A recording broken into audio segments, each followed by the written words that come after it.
Hello.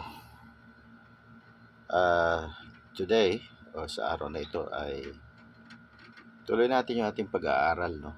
Pero bago sa quantum mechanics. So bago na natin ituloy yung ating pag-aaral sa quantum mechanics, reviewin po natin yung mga tools sa mathematics na lubhang kailangan natin to kasi later on i-derive natin yung i-derive natin yung mga equations na kailangan natin dito sa quantum mechanics. So, ang ating pasadahan muna, refresher lang natin yung differential calculus, no, na kailangan natin, no. So, differential calculus. So, parang familiarize lang natin ulit, or shall I say review differential calculus. So, let's say meron kang y. Okay, meron kang x. This is your y. This is your x. Okay. So, may function ka. Okay. Meron kang y is a function of x. So, graph yan. Curve. Yan. Okay. Ang tawag natin dito, y as a function of x. So, relationship yan na kung meron kang, if you want to look for y, value of y, di ba? In terms of x. So, suppose you have an x value of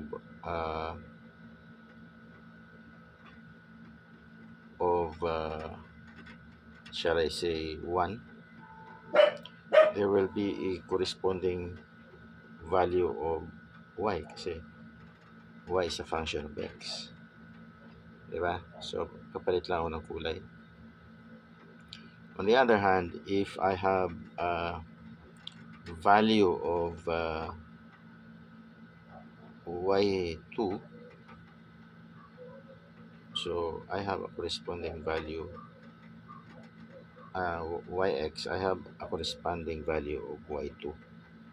So that's the concept, ano. Paano ngayon kung meron akong value rito somehow dito sa gitna ng to? Diba? Meron akong x dyan. I have y dyan. Y. Diba? So, to do that, isusolve natin, meron tayong sinasabi natin, guguhin tayo ng tangent line. Okay, dito. Guguhin tayo ng tangent line. Yung tangent line na yan yung solution. Tangent line.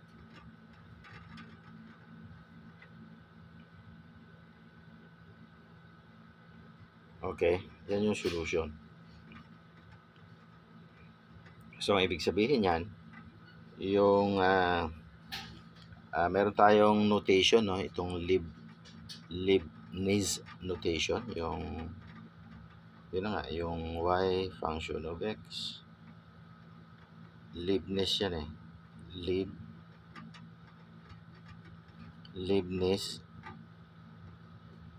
Ayan. Notation. Okay. So, para natin ma-solve to, ayon sa ating napag-aralan before, yung delta x, ang delta x natin, ito eh. Parang ganito lang yan. Pagka isusulat natin to, yung delta x is rise over run. No? So, ibig sabihin lang nito, mayroon kang rise. Okay. Meron kang nagra-run dyan. May angle ka. Okay, itong nagra-rise mo, ito yung y2 minus y1. Kinuha ko lang yung dito. Ito. Ito yon. para separately maintindihan natin. Tapos ito naman, ito yung ito naman yun, di ba? Y2 minus X2 minus X1. So ang tawag natin dito, ito. Tinatawag natin yan na delta X is equal to X2 minus X1. So mahalaga ito kasi yung ating differential equation, yung y as a function of x, no? Yung dy mo over dx is equal to yung limit noong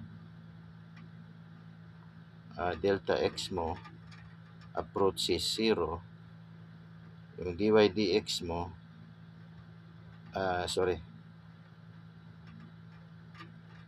kumbaga will be equal to dy over dx delta y over delta x as your limit, no? Yung limit mo delta x approaches 0. Masusolve mo lang tong tangent na to, yung location ng x mo, itong x and y, ito tuldok na block na to. Kapag ka lumiliit yung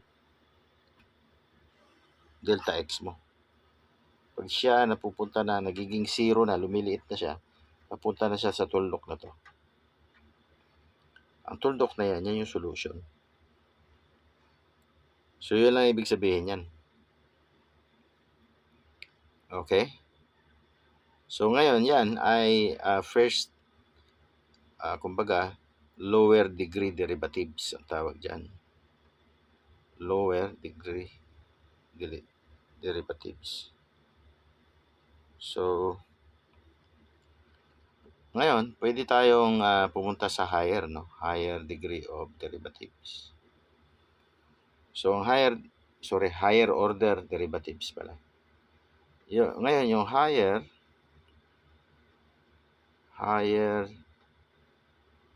order derivatives,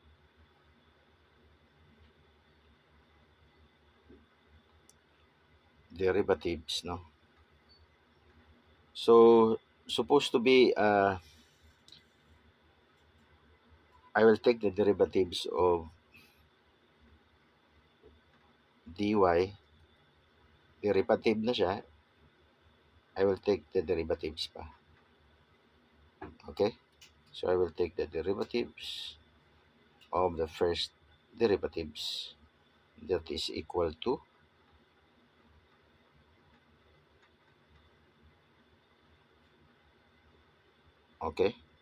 second degree or second derivative of y at saka over second derivatives of the x. Ang tawag natin dyan, second derivatives, di ba? Derivatives.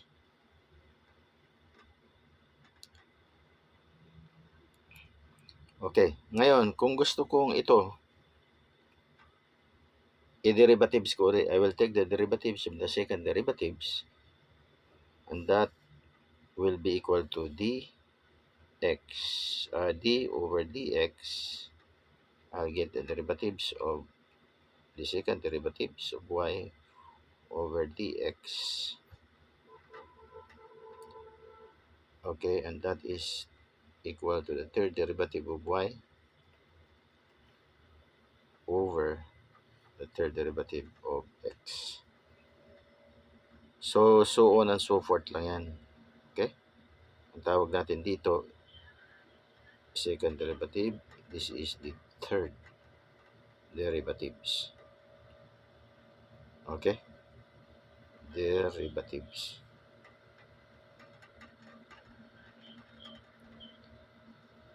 Okay. So, yan yung ating mga dapat tandaan, ano? Ginagamit yan ng husto sa quantum mechanics at maging sa physical chemistry. Physical chemistry kasi sakop niya yung ano no, yung quantum mechanics, thermodynamics at saka yung statistical uh, statistical chemistry, no. Ngayon meron din sinasabi tayong partial derivatives. Yung partial derivatives naman, partial derivatives derivatives, halimbawa meron kang y is a function of x, hindi lang x ngayon, mayroon pang z, iba pang variable. So what you will do, kukunin mo yung ano nito partial derivatives ng y with respect to partial derivative ng x. You held itong z as constant. Yan yung solution yan. Okay? Ngayon, kung kukunin mo ngayon yung derivatives ng nito, no? With respect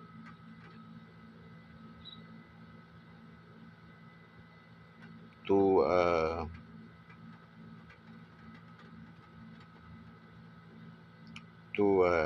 x, ganito naman yan. Okay, d over dz